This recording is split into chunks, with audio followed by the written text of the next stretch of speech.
Wouldn't you have loved to have been there? Wouldn't you have loved to have seen what Jesus wrote on the ground? Some people say that perhaps he wrote the sins of those men, those elders. He wrote their sins on the ground so that they could look and see their sins, and that might prompt them to consider their own sinfulness.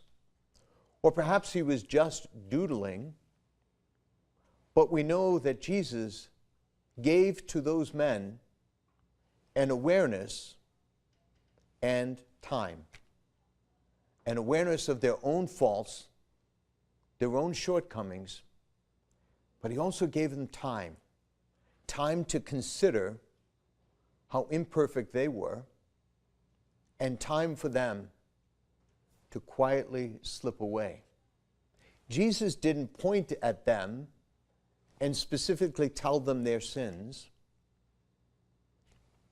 He gracefully gave them an exit to step away from that situation so that they could go home and they could consider their own faults rather than being so quick to judge this woman.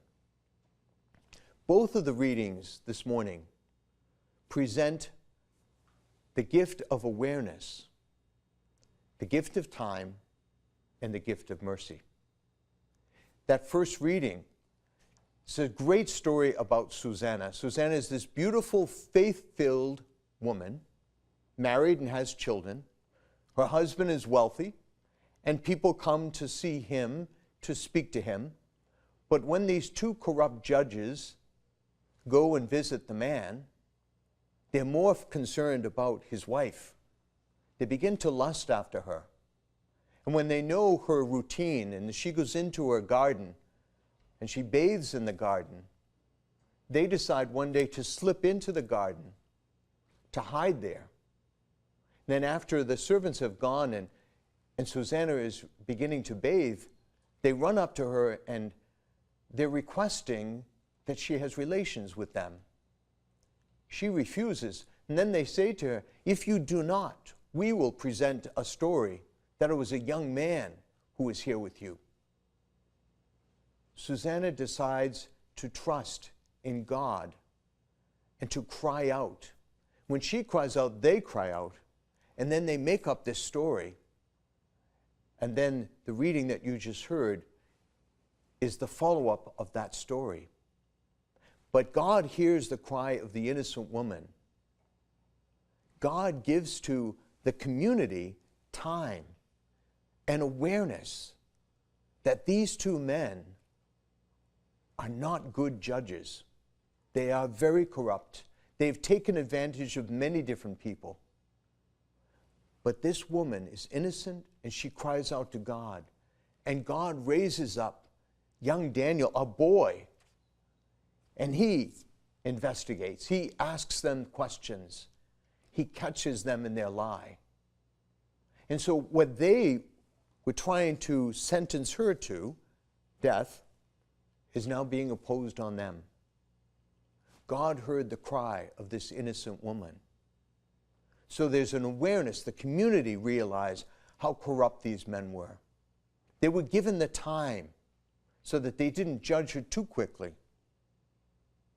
And then they experienced, everyone there, except for the corrupt judges, everyone there experienced the mercy of God upon the innocent. And in this gospel, here is this woman. Now, how did she get caught in adultery? It seems that these elders were watching her. They watched her, and then they followed in onto her in the situation. And sadly, the man, he's not punished, but she is. They bring this woman to Jesus because they want to pull him into this situation. They would like him to condemn her. They would like him to throw a stone at her. And Jesus won't be part of that. So he just bends down.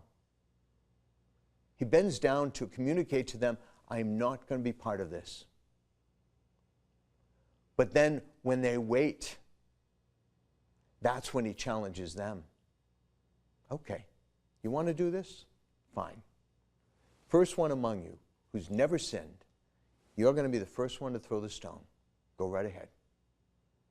He knows that they're all sinners. He knows their sins. They come to realize their sins, and they walk away.